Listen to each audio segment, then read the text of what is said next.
नामाचा गजर केला मला मी गावलो नामाचा गजर केला सोहळा आनंदाचा गजर विठुरायाचा भव्य कीर्तन महोत्सव श्री शंकरगड जागदरी तालुका सिंदखेड राजा जिल्हा बुलढाणा दिनांक 26 जानेवारी ते 28 जानेवारी 2021। मैं इस समय 70 साल का हूँ, मेरी उम्र बढ़ा दो मेरे अल्लाह, मुझे और भी 100 साल की उम्र कर दो। अरे ऐसी बात नहीं, 100 साल की तो करने ही वाला है, तू मुझे पता है, लेकिन मुझे जवान बना दो। क्या? अरे अल्लाह, दूसरी बात और एक है, मेरी औरतें भी बूढ़ी हो गई, उनको भी जवान बना दो। क्या? प्रार्थनाच्या मागे प्रार्थना, प्रार्थनेच्या मागे प्रार्थना। अरे तो बिचारा फकीर काय एकदम थकून गेला, तो म्हणजे बसायचं किती वेळ? काय आयुष्यामध्ये कोणाला भीक घातलं नाही, भीक मागितलं नाही, हे काय आहे? नंतर त्याला काहीतरी असं वाटलं, कोणीतरी पाठी मागायला, म्हणून त्याने मागे वळून पाहिलं, तुम्हाला ए मूर्ख, पाचशे आला, कोण म्हणाला? फकीर, ए मूर्ख, काही प्रार्थनेची मर्यादा आहे की नाही? इतकी लंबी प्रार्थना ज्ञानेश्वरी 9034 ओवीची आहे, परंतु पसायदानाची प्रार्थना किती ओव्या आहेत? विठ्ठला विठ्ठला विठ्ठला विठ्ठला विठ्ठला।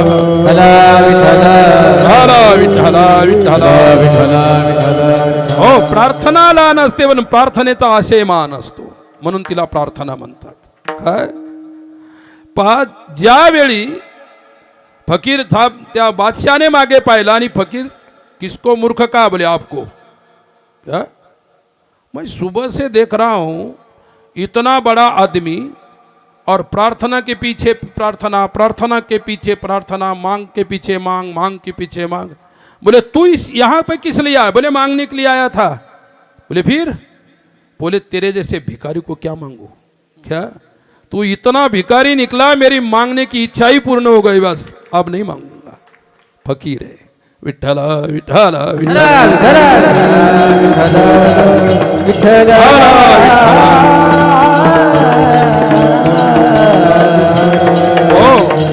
अशा फकीरांना सोयरे करायचं आहे, तुम्ही द्याल का पोरी अशाच्या घरी? पोरगी द्याल का अशाच्या घरी? नाही द्याल। अशा अकिंचन व्यक्तीला तुकोबारायांनी भाग्यशाली म्हटलेलं आहे। जगामध्ये भाग्यशाली कोण आहेत? भाग्यवंत मनोजया अवघी देवावरी शरण गेले पंढरीराया शरण गेले पंढरीराया। भाग्यवंत मनोजया शरण गेले पंढरीराया शरण गेले पंढरीराया शरण गेले पंढरीराया। भाग्यवंत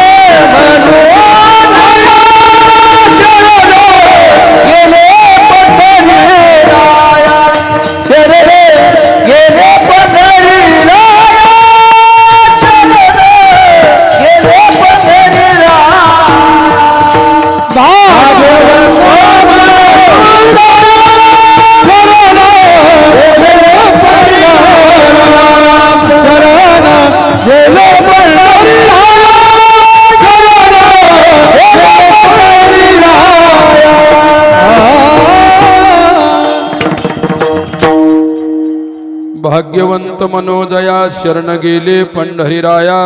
भाग्यवान कोण आहे? जे भगवंताला शरण गेले ते भाग्यवान आहे। श्रीमद भागवताच्या 2य स्कंदामध्ये निष्किंचनानाम धनम शिलोंछनम असं व्यासदेवांनी म्हटलेलं आहे। विठ्ठला विठ्ठला विठ्ठला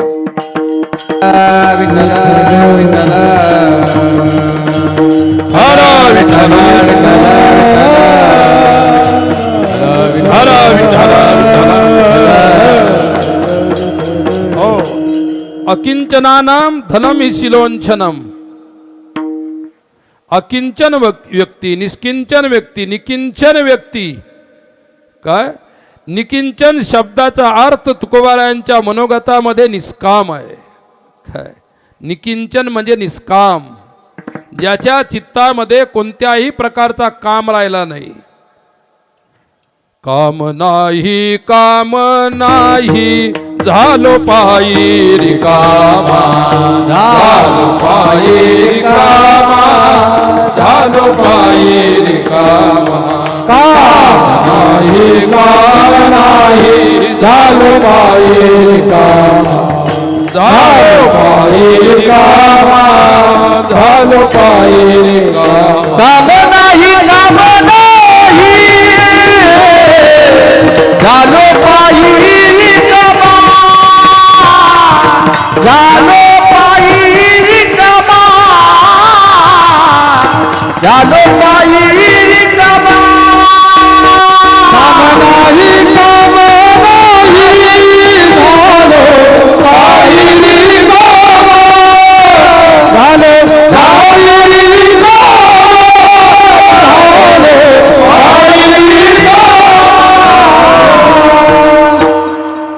पायी काम नाही झालो पायी रिकामा. काय तुकोबरा म्हणतात, आमच्या जीवनामध्ये कोणती कामना राहिली नाही, कोणती इच्छा राहिली नाही. तुकोबरायांचं जीवन निष्कामता आहे पण निरपेक्ष आहे. काय माऊली म्हणतात, जयाच्या ठाई पांडवा अपेक्षे नाही रिगावा, किंवा अनपेक्ष सुचिर दक्ष उदासीनो गतव्यतः सर्वारंभ परित्यागी योमद भक्त समे प्रिया. अशा प्रकारचे हरिभक्त तुकोबारा आहेत. विठ्ठला विठ्ठला विठ्ठला विठ्ठला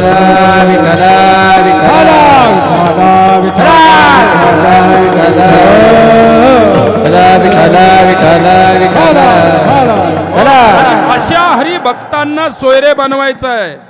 अनेक सोयरे सज्जनवो कोणी वैष्णवा वाचोनी नाही आता. वैष्णवासारखा सोयरा जगामध्ये नाही. काय वैष्णव सोयरा बनवला पाहिजे. वैष्णव कोण आहे? वैष्णव तो जया अवघी देवावरी, ज्याची भगवंतावरती प्रेम आहे त्याला वैष्णव म्हणतात.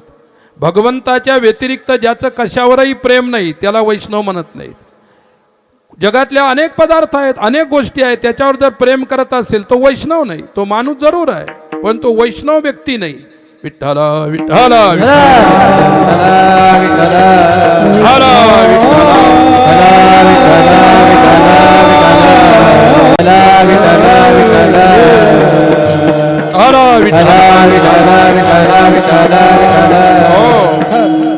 वृंदावन गोकुळ परिसरामध्ये कोकिल साई नावाचे संत होऊन गेले जुन्या काळामध्ये. ज्यावेळी मी वृंदावनच्या ब्रजभूमीमध्ये राहायचो, जवळजवळ 2.5 ते 3 वर्ष मी असं फक्कडमध्ये राहिलो. कोण्या आश्रमात नाही, कुठे. रात्र झाल्यानंतर जिथे जागा मिळेल तिथे झोपायचं, जिथे भिक्षा मिळेल तिथे भिक्षा घ्यायची, जिथे ऐकायला मिळेल तिथे श्रवण करायचं, असा नियम होता. तुम्हाला सांगतो वैष्णव काय असतो. विठ्ठला विठ्ठला विठ्ठला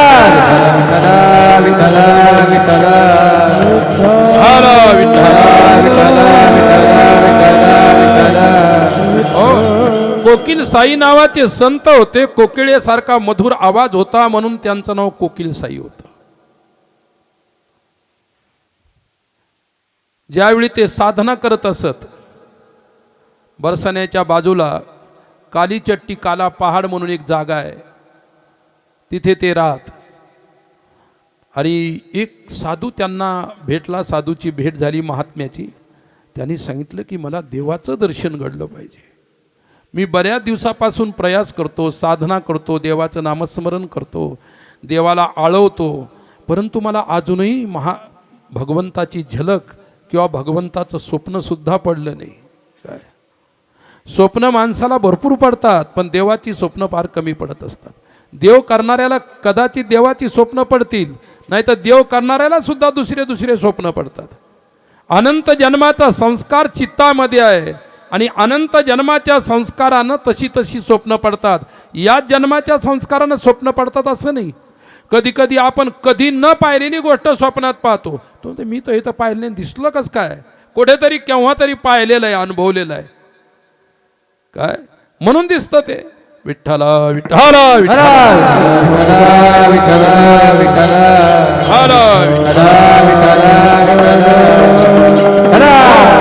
कोकिल साई साधू म्हटल्यानंतर तो प्रामाणिक असतो, लक्षात ठेवा.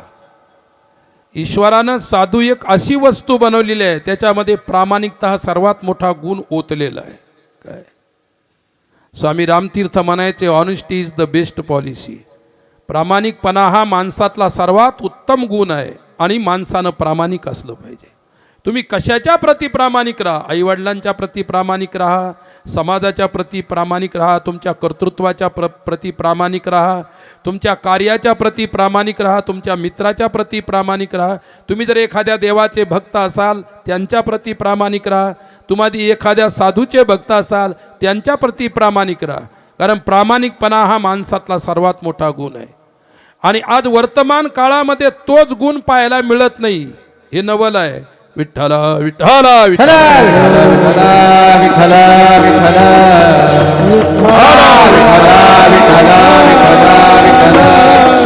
हो, कोकिल साई दुसऱ्या साधूला म्हणाले, मी अनेक वर्षापासून या देव धर्मात आहे, परमार्थात आहे, पण देवाची भेट नाही झाली महाराज. दुसरा साधू म्हणाला, प्रतीक्षा करत राहा, भेट होईल. प्रतीक्षा करत राहा, भेट होईल. शबरीनं प्रतीक्षा केली. शबरीनं दुसरं काही नाही केलं. तिने कोणती तुळशीची माळ या रुद्राक्षाची माळ घेऊन जपली नाही. तिला कोणताही प्रकारचं परमार्थाचं कोणतंही ज्ञान नव्हतं. परंतु प्रतीक्षा. आपल्या गुरुने सांगितलं, शबरी तुला याच आश्रमात देव भेटतील. किती वर्षानंतर? 1000 वर्षानंतर तुला इथेच राम भेटतील. प्रतीक्षा कर. त्या प्रतीक्षा शब्दावरती हे केलं, विश्वास ठेवला आणि प्रतीक्षा करत राहिली. आले राम तिच्या कुटियामध्ये. कोण आणले?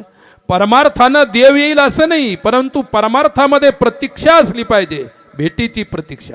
भेटी लागे जीवा लागलीसे आस. पुढे आहे रात्रंदिवस विठ्ठला विठ्ठला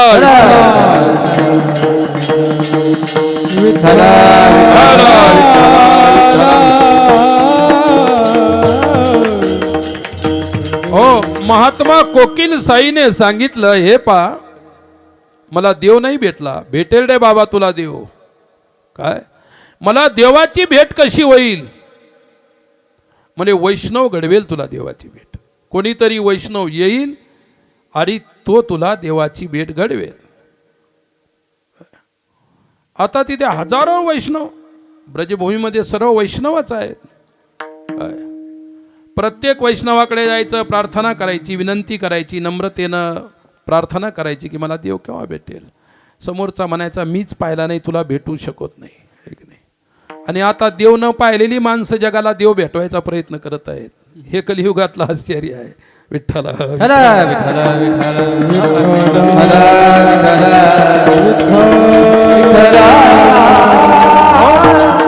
अरे बाबा, पत्त्यावर न पोचलेली माणसं पत्ते द्यायला लागली की देव इथं आहे, देव तिथं आहे, असा भेटतो तसा भेटतो. तुकोबारासारख्या संतांनी सांगितलं, आम्हाला ह्या अशा गोष्टी मान्य नाही. आम्ही पाहिला का? आम्ही त्याला दर्शन केलं का त्याचं? किंवा त्याची आमची भेट झाली का? झाली असेल तर आम्ही सांगू, पण नाही झाली तर सांगणार नाही. काय? एखाद्या महात्म्याला आमच्यासारख्याला विचारलं, देव भेटला का? आम्हाला नाही म्हणता येतं का? तुम्हाला देव नाही भेटला, मग साधू कशाला झाले? तुमच्याजवळ दुसरा प्रश्न आहे. परंतु साधू प्रामाणिक आहे. कोकिल साई म्हणे, पुष्कळ दिवसापासून मला देव अजूनही भेटला नाही. त्यांनी सांगितलं, वैष्णव तुला देव भेटवेल. आता रोज वैष्णवाची प्रतीक्षा सुरू झाली, देव भेटवणाराची प्रतीक्षा. अनेक वैष्णव आले गेले, भेटले, प्रतीक्षा त्यांनी पुष्कळ केली. मला देव भेटला पाहिजे, मला देव भेटला पाहिजे, मला परमात्मा भेटला पाहिजे. काय? जो येईल त्याला विचारायचं. एखादी गाय आली, तिला सुद्धा वैष्णव समजून विचारते, मला देव भेटेल का? काय? एखादा कुत्रा आला, त्यालाही हात जोडायचे, मला देव भेटेल का? एखादा पक्षी ओरडला, आवाज केला, त्यालाही विचारायचं, मला देव भेटेल का? असं करता करता करता एके दिवशी एक हरिणी आली तिथे. हरिणी आल्यानंतर कोकिल साईंच्या समोर उभी राहिली. काय? त्या वैष्णवानं सांगितलं, वैष्णव ज्यावेळी भेटेल त्यावेळी त्यांचा हात धरायचा आणि त्यांच्या सोबत जायचं. देव तुला भेटेल, ते दाखवतील तुला देव. हरिणी येऊन उभी राहिली. पाठीमागचं अंग शेपूट त्यांच्याकडे केली, तोंड बाजूला विरोध दिशेला केलं. कोकिल साई उठले, इतके भावविभोर झालेले होते. काय? भावविभोरतेला प्राप्त झालेलं वैष्णवाचं जीवन भगवत दर्शनाला लायक आहे. पण ती भावविभोरता, तो वियोग जीवनात आला पाहिजे. आणि काय झालं की त्यांनी शेपूट धरली तिची, हरिणीची. आणि कोकिल साई म्हणाले, मला माहीत आहे काय विठ्ठला विठ्ठला विठ्ठला विठ्ठला विठ्ठला विठ्ठला त्यांना भागवत आठवलं. धन्यास्म मूढमतयो हरिण्य येता. काय ही मूढमती हरण सुद्धा या ब्रजभूमीतली वैष्णव आहेत. हरिणी मला परमात्मा श्रीकृष्ण दिसेल का ग?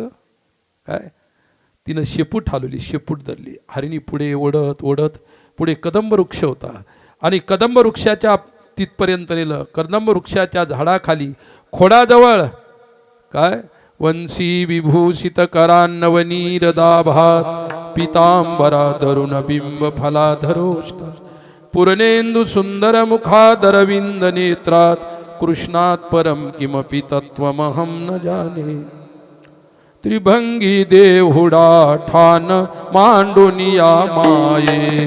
ओ त्रिभंगी देहुडा मांडुनिया माये. कल्पद्रुमातळी वेणू वाजवित आहे.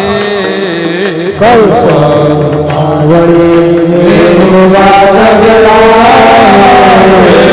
वाजवित आहे. गोविंदो माय गोपाळू. आ गोविंदो माय गोपाळू.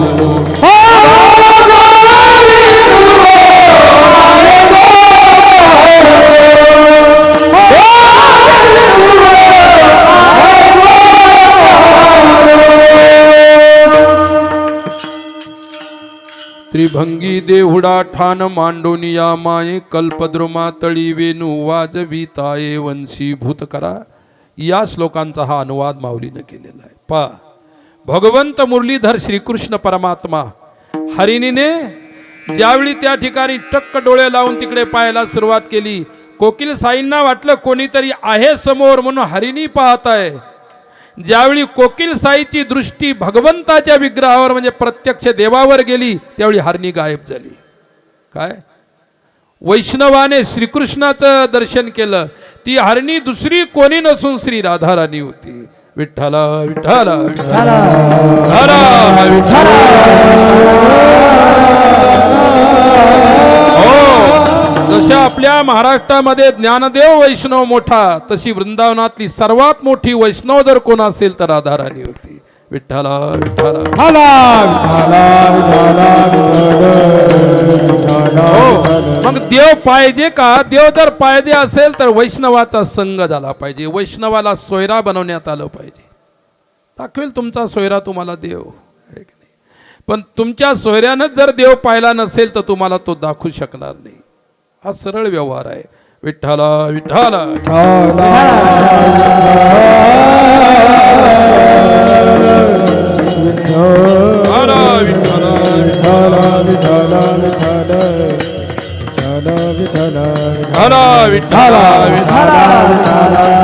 हो आणि असा सोयरा वैष्णव जो आहे तो निकिंचन आहे. त्याला देवाशिवाय दुसरं काहीही नाही. इतर जगातल्या कोणत्याही वस्तूवर त्याची प्रीती नाही, प्रेम नाही, माया नाही. त्याच्या दृष्टीमध्ये संपूर्ण विश्व शून्य आहे. विठ्ठला विठ्ठला.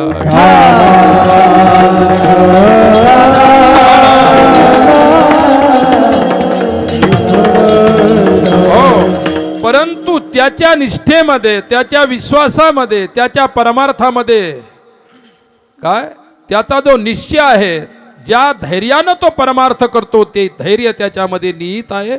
ते दुसऱ्या कडव्यात सांगतात. ज्याच्या धैर्याला भंगा, ज्याच्या धैर्याला भंगा, ज्याच्या धैर्याला भंगा, ज्याच्या धैर्याला भंगा.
विठाला विठाला विठाला हो कवी धरंग ज्यांच्या धैर्यामध्ये धीरतेमध्ये त्यांच्या शौर्यामध्ये कधी भंग होणार नाही. काय अर्जुनाचं धैर्य भंग चाललं होतं म्हणून गीता सांगितली. अर्जुनाचं धैर्य भंगलं होतं, खचला होतो तो, आणि गीतेनं त्याला पुन्हा उभं केलं. श्रीकृष्णाला वाटलं की याला गीता सांगितल्याशिवाय पर्याय नाही. जो भंगलेला आहे, जो खचलेला आहे, किती जरी तो रसातळाला आला असेल तर गीतेचा विचार त्याला उभा करतो. कारण सदैव माणसाला विचारानं उभं केलेलं आहे. कोणत्याही कर्मकांडानं माणूस कधीच उभा होत नाही, लक्षात ठेवा. म्हणून आज जग हे कर्मकांडाचं जग नाही, हे विचाराचं जग आहे. हा विचाराचा काळ आहे, विचाराचा समय आहे. व्यर्थ कर्मकांडामध्ये माणसाने जीवनाचा वेळ खर्च करू नये. विचार विठ्ठला विठ्ठला विठ्ठला.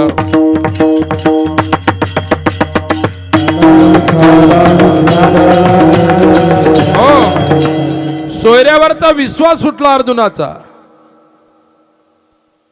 आणि सोयऱ्याविषयी एक माया प्रेमही निर्माण झालं, आसक्ती निर्माण झाली, मोह निर्माण झाला.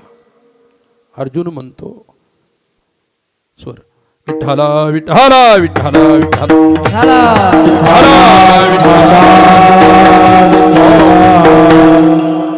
आचार्यान मातुलान भ्रातॄन पुत्रान पौत्रान सखींस्तथा सुसुरान सुहृदश्चैव सेनयोरुभयोरपि तान समीक्षस्य स कौन्तेय. देवाला म्हणतो बघ बघ बघ, हे आचार्य, हे गुरु, हे मामा, हे काका, हे सासरे, हे साले, काय यांना पाहून माझा युद्धाचा विचार संपलेला आहे. आता सगळ्या संबंध्या लोकांना मारून मला राज्य नको आहे. न कांक्षे विजयम कृष्ण न च राज्यम सुखानी च किम नो राजेन गोविंद किम भोगैर जीवितेन वा. दुसऱ्यांना मारून जर मला राज्य भोग मिळत असेल तर असा राज्य भोग नको आहे. काय अर्जुनाचा हा विचार आहे. युद्ध म्हटल्यानंतर दोन बाबी असतात त्याच्यामध्ये. एक शत्रू आहे, एक नाही, आणि एक दुसरा त्याचा शत्रू आहे. दोन्ही बाजूला दोन शत्रू उभे आहेत. एक शत्रू खचलेला आहे आणि जो खचला त्याचा पराजय होईल, लक्षात ठेवा. म्हणून खचायचं नाही, खचायचं नाही कधीच. कर्ण आयुष्यभर कधी खचला नाही, भीष्म आयुष्यभर कधी खचले नाही. अरे जय पराजय तर सामान्य गोष्टी असतात, आणि त्या जर आपण चित्ताला ग्रहण करून धरून बसलो तर आपण माणूस नाही. मग त्याच्यासाठी विचार पाहिजे. माणसाला सबल होण्यासाठी, माणसाला धैर्यवंत होण्यासाठी, माणसाला धीरुदात्त होण्यासाठी विचार महत्वाचे आहेत. विठ्ठला विठ्ठला विठ्ठला.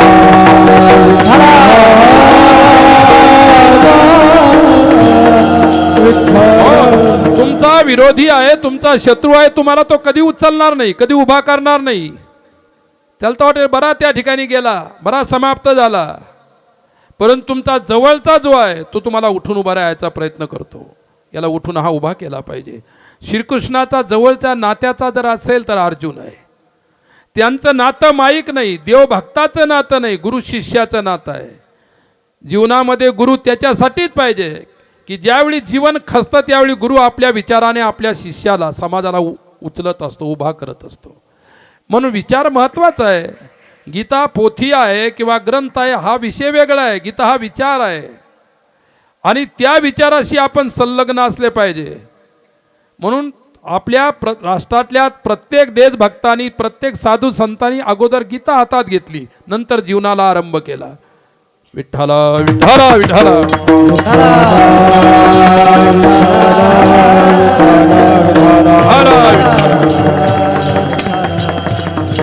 हो परिस्थिती अशी आहे,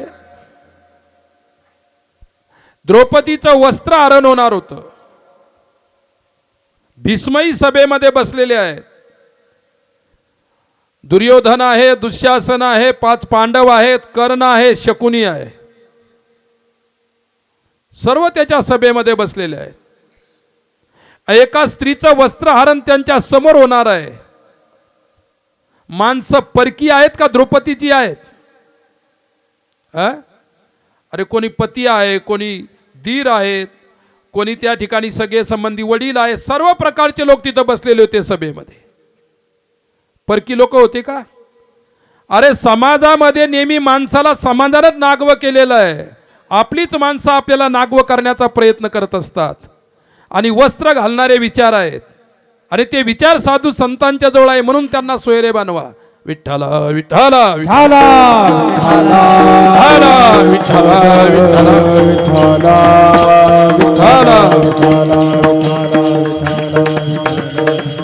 हो. द्रौपदीला उभं केलं, तिच्या साडीला हात घातला. घरातली माणसं होती का बाहेरून आली होती? अरे घरातल्याच माणसानं स्वतःच्यात इतके विचार आणि विवेक भ्रष्ट झाले. ज्या नारीचा आपण वस्त्र हरण करत आहोत ती नारी कोण आहे, काय आहे, कोणाची आहे, आणि तिचं वस्त्र हरण केल्यानंतर तिला नंग नागव केल्यानंतर अपमान कोणाच्या कुळाचा होणार आहे, इतकी बुद्धी भ्रष्ट झालेली होती. कशामुळे झाली बुद्धी भ्रष्ट? शकुनीमुळे. काय त्यावेळी महाभारताच्या काळात शकुनी होता. आज सुद्धा प्रत्येक गावात शकुनी आहे. त्यावेळी एकच शकुनी होता पुऱ्या देशात. प्रत्येक समाजात प्रत्येक गावात शकुनी आहे. माणसानी गाव बिघडले नाही, गावातल्या शकुनीनं गाव बिघडवलेले आहेत. विठ्ठला विठ्ठला विठ्ठला विठ्ठला विठ्ठला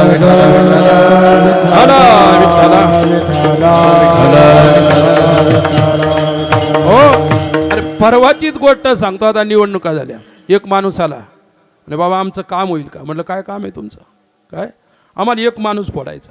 मग मी येऊ तुमच्या गावात तुमचा माणूस फोडून द्यायला? आता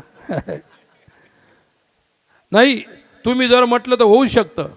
काय बरोबर? एका माणसाला फोडायला किती पैसे लागतील? कमीत कमी किती द्यावं लागतील? काय नाही, 3-4 लाखात काम होतील. आणि माझ्या समोर अशी मळकी 50ची नोट ठेवली. म्हटलं तू इतका हलकट माणूस आहे, मला 50 रुपये देऊन 3 लाखाचा माणूस घ्यायला बसला का? ही का लॉटरी आहे का? म्हटलं विठ्ठला विठ्ठला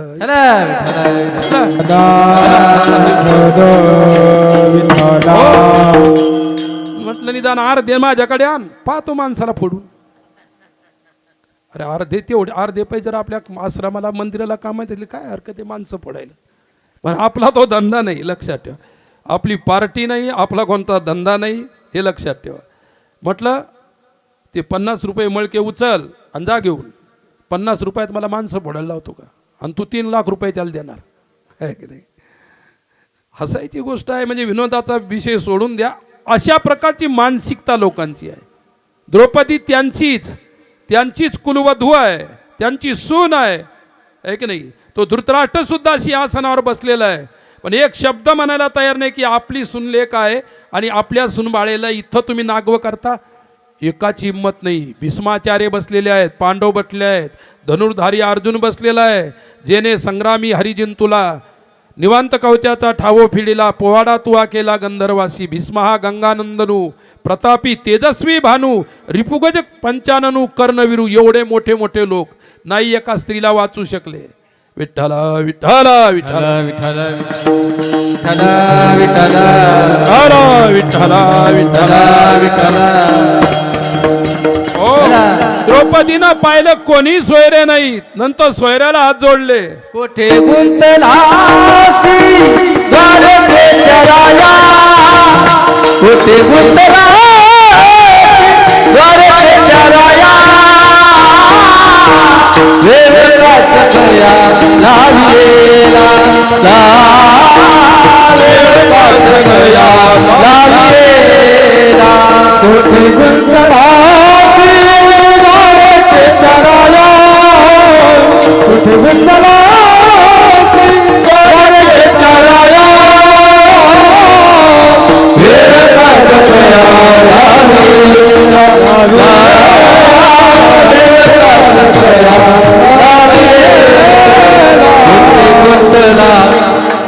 द्वारकेच्या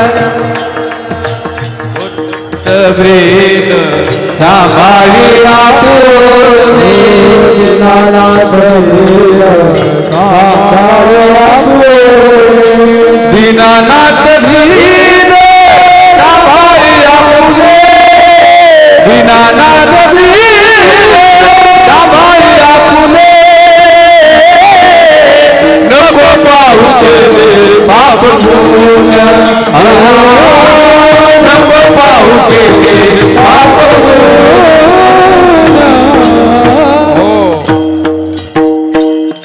कोठे गुंतलासी द्वारकेच्या राया वेळ का सखया लाविला दीनानाथ ब्रीद सांभाळी आपुले नको पाहू केले पाप पुण्य. काय ब्रीद आहे?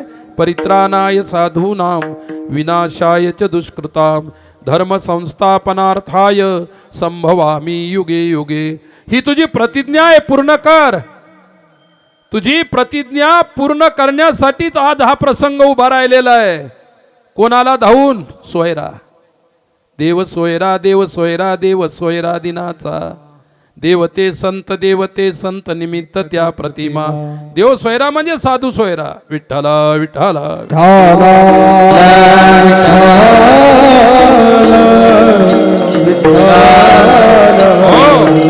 धैर्य भंगू दिलं नाही.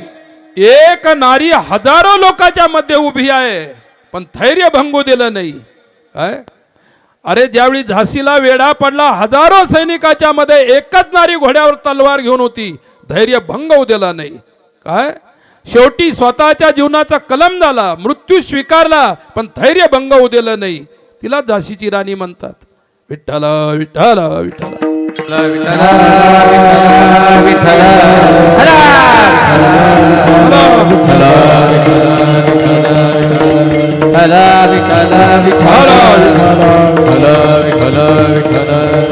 हो. मला एक सांगायचं, धैर्य भंगू दिलं नाही. आणि एवढी मोठी सबल शक्ती, प्रबल शक्ती, हे सामर्थ्य कोणामुळे? त्या परमेश्वराच्या विश्वासामुळे. त्याच्यावर जर तुमचा विश्वास असेल तुम्हाला कोणी काहीच करू शकत नाही. मागे पुढे उभा आली आघात निवाराया धैर्य भंगू देऊ नका. प्रसंग जीवनात अनेक प्रकारचे येतील पण धैर्य न भंगणं हे तुमचं खरं जीवन आहे. विठ्ठला विठ्ठला तुकोबारायांनी म्हटलं ज्यांच्या धैर्या नाही भंग. पहा, धैर्य शब्दाचा अर्थ इथे निश्चय आहे. धैर्य शब्दाचा इथं अर्थ आहे धीर. काय? विश्वामित्राने 60,000 वर्ष तपश्चर्या केली आणि रंभा आल्यानंतर धैर्य भंग झाला. धैर्य भंगलं. एवढ्या मोठ्या व्यक्तीचं, इतक्या तपश्चर्या करणाऱ्या व्यक्तीचं धैर्य भंग झालं. किती मोठी गोष्ट आहे. आणि तुकाराम महाराजांना रोज बांबाजी गोसाई शिव्या, रोज शिव्या, श्राप, काठ्यानं मारणं, हे ते सर्व काही. धैर्य भंगू दिलं का? परमार्थ सोडला आहे की नाही?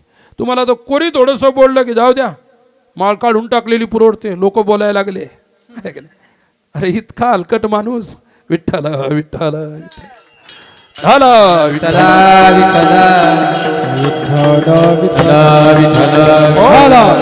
परमेश्वराने आम्हाला लोकांना तोंड दिलेले आहे. तोंड बोलण्यासाठी असतं. ते चांगलं बोलेल, वाईट बोलेल. आपण जर काही वाईटच केलं नाही, कोणी आपल्याला वाईट म्हणत असेल, आपल्यात धैर्य भंगू द्यायची गरज नाही. आपलं कार्य जर चांगलं असेल, आपलं काम चांगलं असेल, आपला परमार्थ शुद्ध असेल, काय तर काही धैर्य भंगाचं काम नाही. छोटंसं उदाहरण सांगतो. विठ्ठला विठ्ठला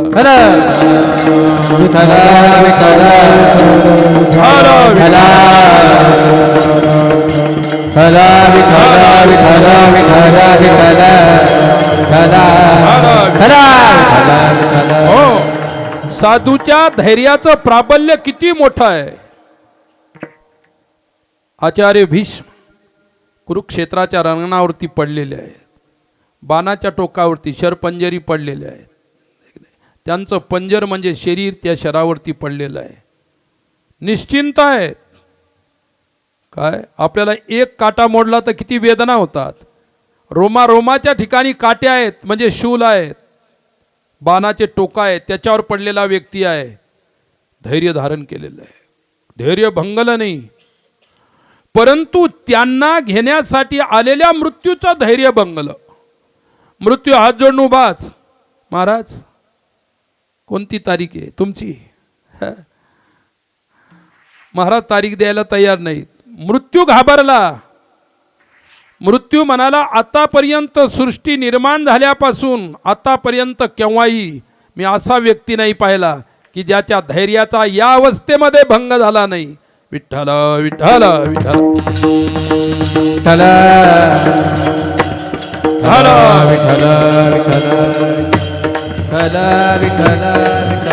हो. अरे तुम्हाला बोलून जे लोक काट्यासारखी वेदना देत असतील, तुम्हाला काटे टोचत असतील, चिमटे काढत असतील, तुम्हाला मोठं करण्यासाठीच असतं ते. पण तुमचं धैर्य भंग व्हायला नको. भीष्मांचं धैर्य भंग नाही झालं. शेवटी मृत्यू घाबरला. सांगितलं की आता पुन्हा परत कधीही सुद्धा येणार नाही. वाट पाहायची काही मर्यादा असते की नाही? भीष्माचार्यांनी सांगितलं मी शत्रूला सुद्धा माझ्या जीवनात कधी निराश केलं नाही आणि तू माझा मृत्यू शत्रू मी तुला समजत नाही. तू तर एक अवश्यंभाविनी वस्तू आहे. प्रत्येकाला येणार आहे, प्रत्येकाला घेऊन जाणार आहे. परंतु मी तुला सुद्धा तसं एक जाऊ देणार नाही. मी येईल तुझ्यासमोर, परंतु बरोबर येईल, परंतु धैर्याच्या बरोबर येईल. धैर्य त्यागलं का? कठीण परिस्थितीमध्ये सुद्धा साधू धैर्य त्यागत नसतो, तो धैर्यवंत असतो. विठ्ठल विठ्ठल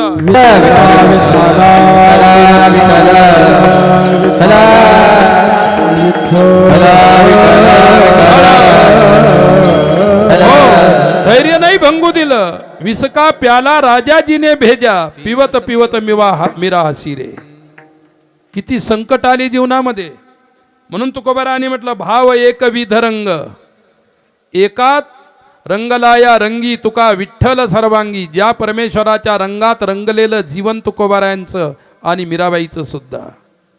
मीराबाई म्हणतात सखी रे मैं तो सावरे के रंग राज, सखी रे मैं तो सावरे के रंग राज, सखी रे मैं तो सावरे के रंग राज, सखी रे मैं तो सावरे के रंग राज.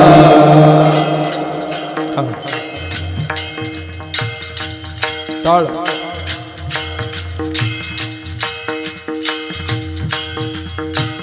ना घर तेरा ना घर मेरा, ना घर तेरा ना घर मेरा, मीरा हरी रंग राची, मेरा हरि रंग राज, हीर मैं तो सावरे के रंग राज, सखी रे मैं तो सावरे के रंग राज, सखी रे मैं तो सावरे के रंग राज. हो सखी रे मैं तो सावरे के रंगराची, ना घर तेरा ना घर मेरा, चिडिया रई न बसेरा रे. न घर माझं आहे न महाल माझा आहे. महाल सोडायला हिंमत लागते की नाही? अरे घर सोडायला सुद्धा हिंमत लागते. तुम्ही घर सोडून इथपर्यंत आले, बाबांच्या गडावर आले, हिमतीनं आले की नाही? पण आता हिमतीनं बसून राहू शकता का इथं? कीर्तन संपलं की संपली हिंमत, पुन्हा त्याच घरात. मीराबाई एकदा घर सोडल्यानंतर पुन्हा त्या घरात गेली नाही, हे लक्षात ठेवा. घर नाही सोडलं, झोपडी नाही सोडली, राजमहाल सोडला, ऐश्वर्य सोडलं, सर्वस्वाचा त्याग केला. सामान्य गोष्ट नाही. आणि म्हणून चरित्र झालं त्यांचं. आणि म्हणून त्यांच्या पदाला अभंगाला किंमत आहे, शब्दांना. विठ्ठल विठ्ठल विठ्ठल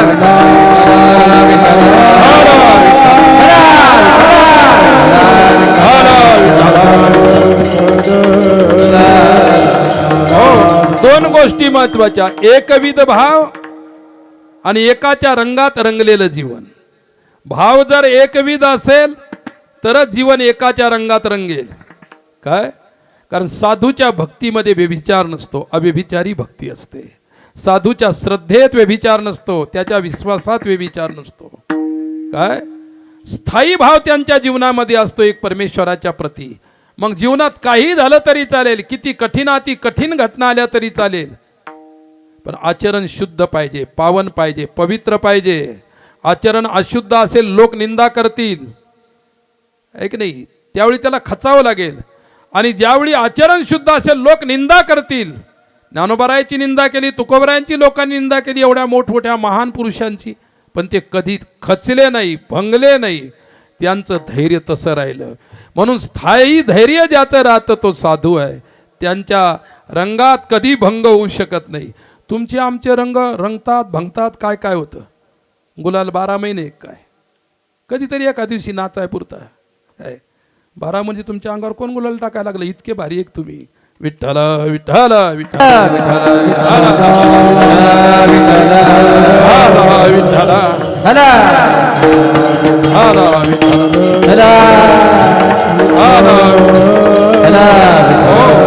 फक्त जे येते बरं आहे, बस जास्त बोलण्यात काही अर्थ नाही. जे येते विठोबा रखुमाई,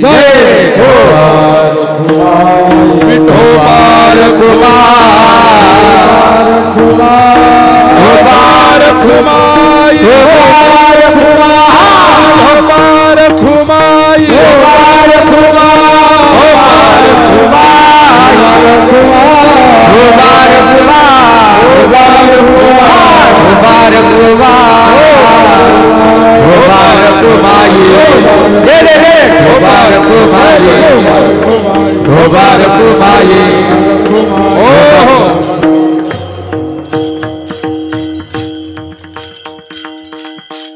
बुके तहाने चित्ती सदा देवा आठविती. साधू भूक असेल, तहान असेल, कथाही प्रसंग असेल, सदैव देवाची आठवण.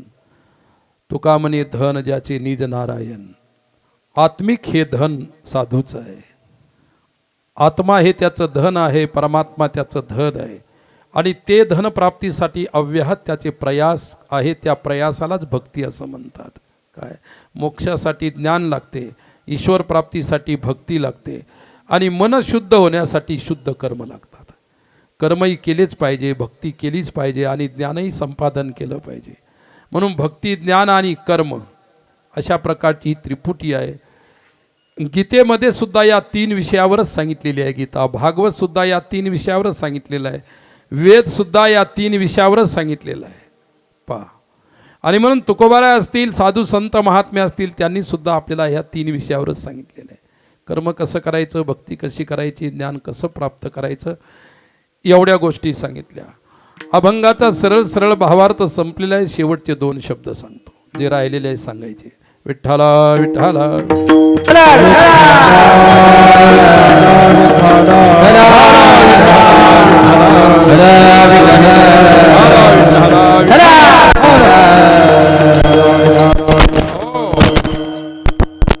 आज आपल्या शंकरगडावर सालाबादाप्रमाणे याही वर्षी उत्सव साजरा होतो.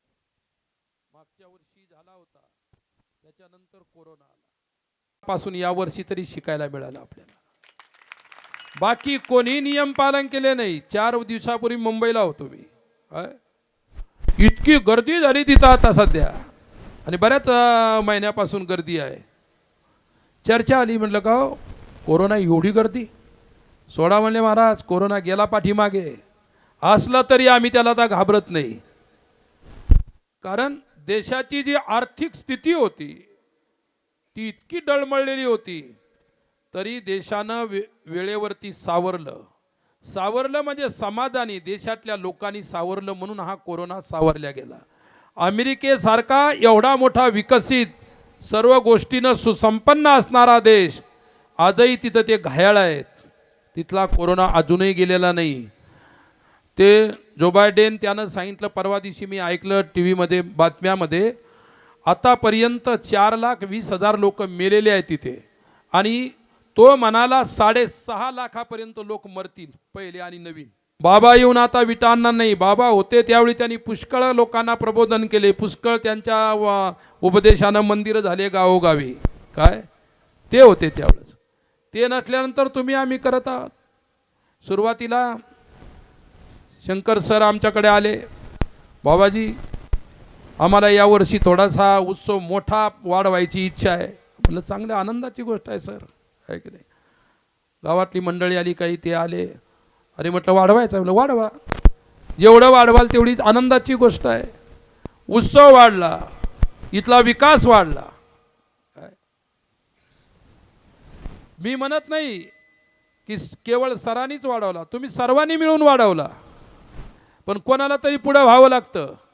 लक्षात ठेवा, महाभारताचं युद्ध झालं, देवाने अर्जुनाला पुढे केलं. देवाला करता येत नव्हतं का? त्याच्या संकल्पानं काय होणार नाही, पण निमित्त करावं लागतं. काय सर निमित्त बनले, सुरुवात केली. आणि ज्या ज्या वेळी इथं मी आलो त्यांनी सुद्धा म्हटलं हे सर्व आहे गावकऱ्यांचं, आपलं काहीच नाही. बाबा आपल्याकडून करून घेत आहेत, निमित्त एक बनलेलं आहे.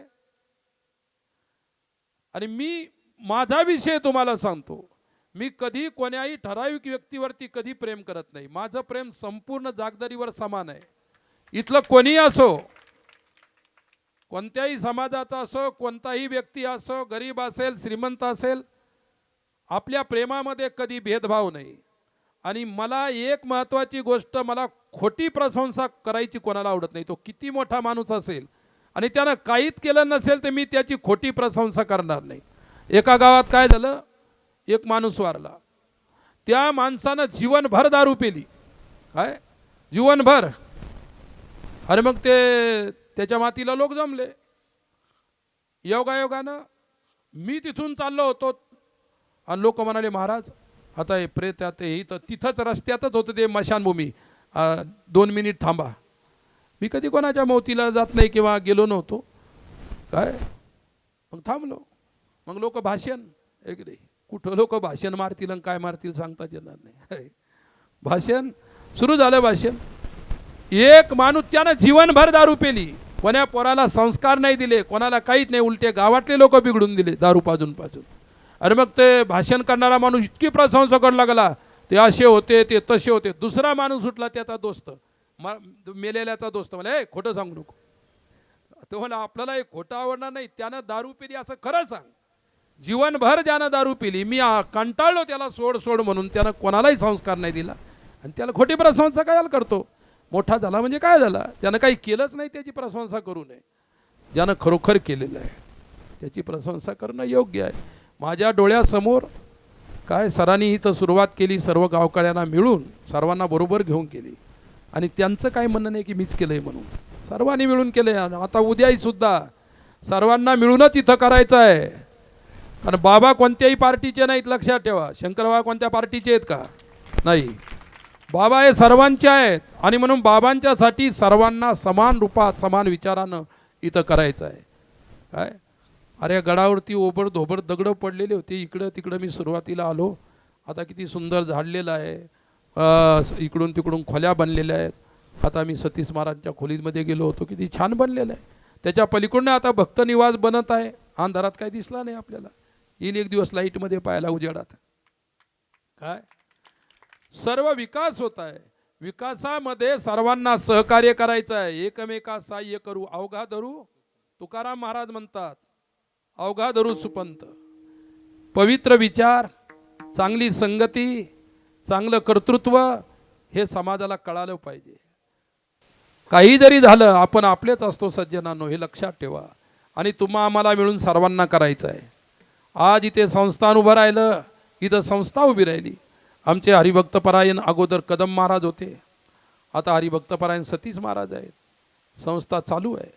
काय हे लहान लहान बालक किती सुंदर टाळ वाजवतात, पावल्या टाकतात. इथून आता ते शाळाही शिकतात. अध्यात्माचं शिक्षण, संस्काराचं शिक्षण आणि आध्यात्मिक शिक्षण या मुलांना लाभत आहे. आज शिक्षण वेगवेगळ्या प्रकारचं, सर्व प्रकारचं मिळेल, पण पैशाने मिळतं. पण संस्कार फुकट मिळत असतात. संस्काराला कोणी पैसा मागत नाही. संस्कार देण्यासाठी संस्कार फुकट मिळतात. म्हणून शिक्षणाच्या बरोबर संस्कार सुद्धा असले पाहिजे. आणि ही इथं आपल्या शंकरगडवरती या संस्थेच्या रूपात हरिभक्तपरायण आमचे सतीश महाराज यांच्या वतीनं या मुलांना मिळत आहे. काय म्हणून सतीश महाराज जे करत आहे त्यांनाही मी आशीर्वाद देतो की तुमच्याकडून ही मोठी सेवा घडत आहे, या सेवेला वाढवा. ही सेवा अशाच प्रकारची करत राहा. आणि सर्व गावकऱ्यांनी त्यांना जे इथं काम पडेल, ज्या गोष्टी लागतील, ज्या गोष्टीची आवश्यकता आहे पुरवायला पाहिजे. इथं आपलं ट्रस्ट आहे, काही कमी नाही. आणि अशा प्रकारचा सर्व शंकरबाबांच्या कृपेनं उपलब्ध आहे. परंतु जे आहे त्याला आपल्याला व्यवस्थित करायचं आहे, व्यवस्थित वाढवायचं आहे, लहानचं मोठं करायचं आहे. आज मी मंदिरात गेलो, मंदिरात गेल्यानंतर माझ्या मनात कल्पना आली. मागच्या वर्षी मी बोलून दाखवली होती, इतर बांधकाम तर आपलं चालूच आहे, पण आपल्याला बाबांचं मंदिरसुद्धा एक चांगलं करायचं आहे. आपलं गाव आहे, परिसर आहे, अनेक लोकांची बाबांच्यावरती श्रद्धा आहे. बाबांच्या नावे तुम्ही कुठे जरी गेले तर तुम्हाला खाली हात यायचं काम नाही.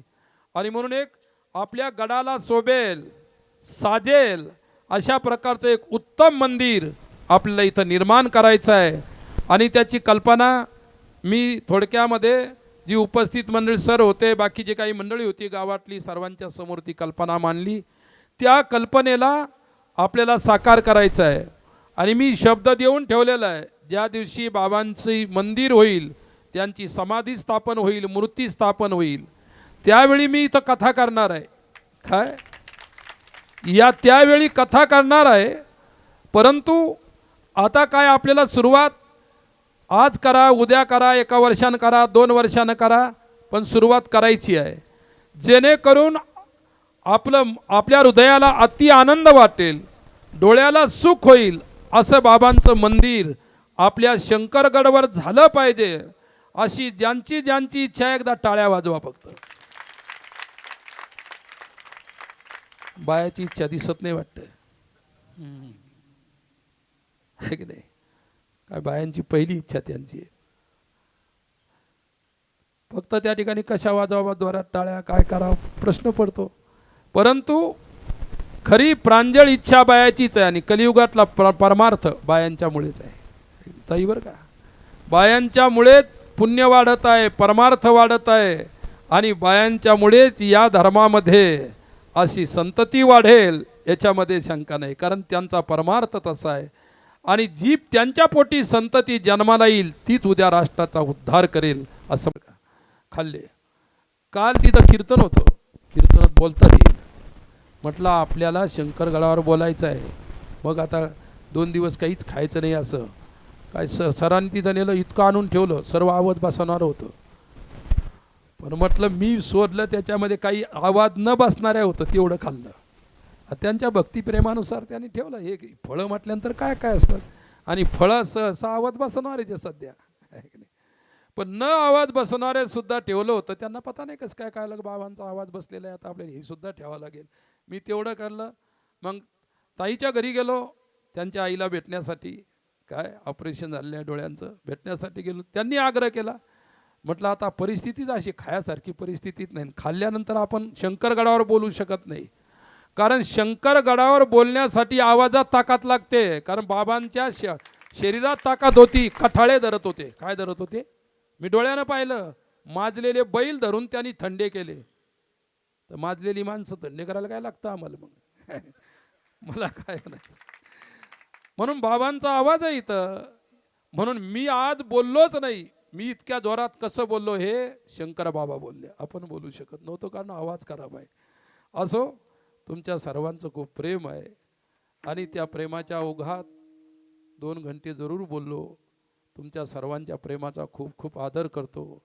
आणि बाबांचं स्मरण करतो. आणि त्यांची स्मृती हृदयात तेवत ठेवून झालेली सेवा. हरी नामाचा गजर केला मला मी गावलो. नामाचा गजर केला सोहळा आनंदाचा गजर विठुरायाचा भव्य कीर्तन महोत्सव श्री शंकरगड जागदरी तालुका सिंदखेड राजा जिल्हा बुलढाणा दिनांक 26 जानेवारी ते 28 जानेवारी 2021.